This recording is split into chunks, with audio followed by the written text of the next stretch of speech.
ஏம்மா இன்னைக்கு பார்த்தீங்கன்னா வெள்ளிக்கிழமையா அன்னைக்கு வந்து கோயிலுக்கு போனோம். எனக்கு மெயின் வேலை அதான்.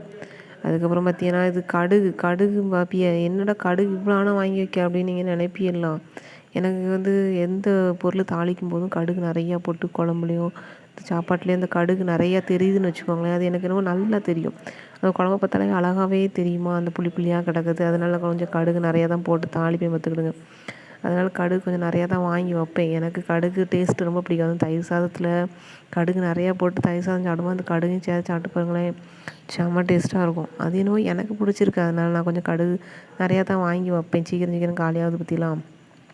அதுக்கப்புறம் அன்றைக்கி வெள்ளிக்கிழமை குளிச்சுட்டு சாயங்காலம் கோயிலுக்கு போனோம். சரி கோயிலுக்கு போகிறதோட மசாலா பொடி அரைச்சிட்டு வந்துடலாம் அப்படின்னு சொல்லிட்டு மசாலாவை காலையிலேயே வந்து நேற்று மற்ற ஜாமான்கள்லாம் வறுத்தேன். ஆனால் மிளகாத்த வறுக்கல. அதனால் இன்றைக்கி காலையிலேயே மிளகாத்தையெல்லாம் வறுத்தேன். வறுத்துட்டு உப்பு வேறு காலியாகிட்டு பற்றிலாம் கல் உப்பு. அதனால் கல் உப்பு போய் ஃபஸ்ட்டு வாங்கிட்டு வந்தேன். இன்றைக்கி வெள்ளிக்கிழமை அதுமா உப்பு வாங்கினா நல்லதுன்னு சொல்லுவாங்க.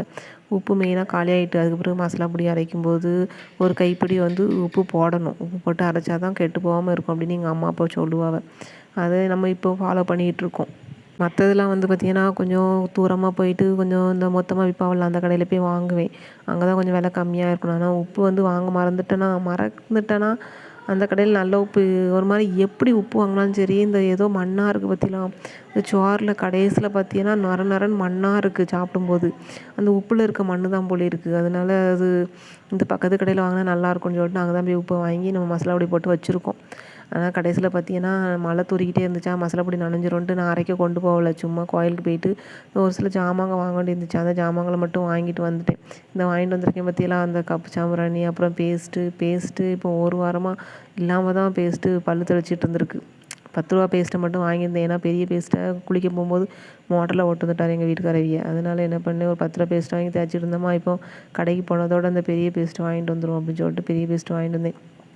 இன்றைக்கி கோயிலுக்கு போயிட்டு சாமிகிட்ட போயிட்டு எல்லாத்தையும் அந்த அம்மன்கிட்ட போயிட்டு நம்ம மனக்கவலை எல்லாத்தையும் போய்கிட்டு வந்தாச்சு. ரொம்ப மனக்கவலையாக இருந்துச்சு. போன வாரம் வெள்ளிக்கிழமை போயிட்டு வந்து சனிக்கிழமை காலையில் ஆரம்பித்த மனக்கவலை இந்த வாரம் ஃபுல்லாக மனக்கவலையிலே போச்சு பற்றிலாம்.